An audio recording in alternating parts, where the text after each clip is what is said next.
Good morning all. ഞാൻ ആമാഷൻ T SEBI registered research അനലിസ്റ്റാണ്. ഈ audio കേട്ടതിന് ശേഷം ഡിസ്ക്ലെയിമർ കൂടി വായിച്ചു നോക്കണമെന്ന് താല്പര്യപ്പെടുന്നു.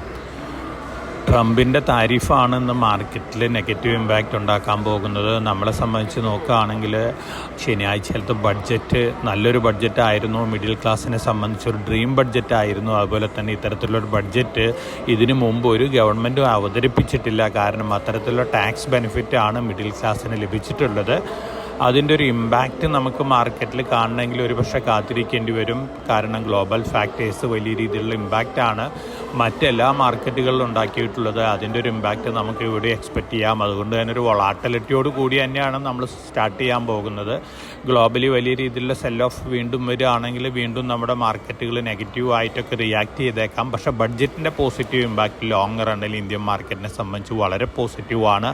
കൺസംഷൻ റിലേറ്റഡ് ആയിട്ടുള്ള എല്ലാ സെക്ടറുകളും നല്ല രീതിയിൽ പെർഫോം ചെയ്യാനുള്ള സാധ്യതകളുണ്ട്. അതുകൊണ്ട് തന്നെ FMCG, ഓട്ടോമൊബൈൽ, കൺസ്യൂമർ ഗുഡ്സ് ഇത്തരത്തിലുള്ള സ്റ്റോക്കുകളൊക്കെ മാർക്കറ്റ് താഴെ വരുമ്പോൾ ഒരു പക്ഷേ മുമ്പ് റിക്കവർ ചെയ്യാനുള്ള സാധ്യതകളാണ് കാണുന്നത് റിക്കവറി മോഡിൽ. അതുകൊണ്ട് തന്നെ വളരെ കോഷ്യസ് ആയിട്ട് മാർക്കറ്റിൽ മൂവ് ചെയ്യുക.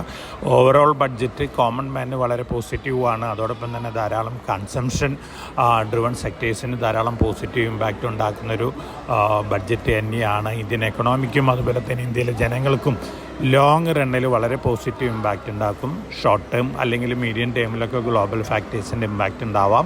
ഇനി നമ്മളെ സംബന്ധിച്ച് വരാനിരിക്കുന്ന ബാലൻസ് ക്വാർട്ടർ 3 റിസൾട്ടുകളാണ് മേജർ ഇവൻ്റ് ആയിട്ടുള്ളത്. ഒപ്പം ട്രംപിൻ്റെ താരിഫുകളും ഇത് മാറ്റി വെച്ച് കഴിഞ്ഞാൽ മറ്റ് നെഗറ്റീവ് ന്യൂസ് ഫ്ലോസും തന്നെ ഇന്ത്യൻ എക്കണോമിനെ സംബന്ധിച്ച് ഇപ്പോഴില്ല. അതുകൊണ്ട് തന്നെ നമുക്ക് ലോങ് റണ്ണിൽ വളരെ ശുഭാപ്തി വിശ്വാസത്തോടിരിക്കാം.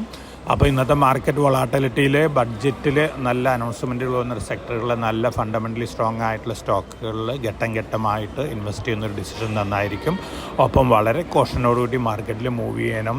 എന്തൊക്കെയാണ് ഇനി പുതിയ താരിഫ് വരുന്നത്, മറ്റ് രാജ്യങ്ങൾ എങ്ങനെയാണ് റിയാക്ട് ചെയ്യാൻ പോകുന്നത്, ഇത്തരത്തിലുള്ള കാര്യങ്ങളൊന്നും നമുക്കിപ്പോൾ പ്രെഡിക്റ്റ് ചെയ്യാൻ പറ്റില്ല. അതുകൊണ്ട് തന്നെ വളരെ കോഷ്യസ് ആയിട്ട് മാർക്കറ്റിൽ മൂവ് ചെയ്യുക. എല്ലാവർക്കും നല്ലൊരു ട്രേഡിംഗ് ഡേ ആശംസിച്ചുകൊണ്ട് ഞാൻ ഇന്നത്തെ പ്രീ മാർക്കറ്റ് കമൻട്രികൾ അവസാനിപ്പിക്കുകയാണ്. Thank you.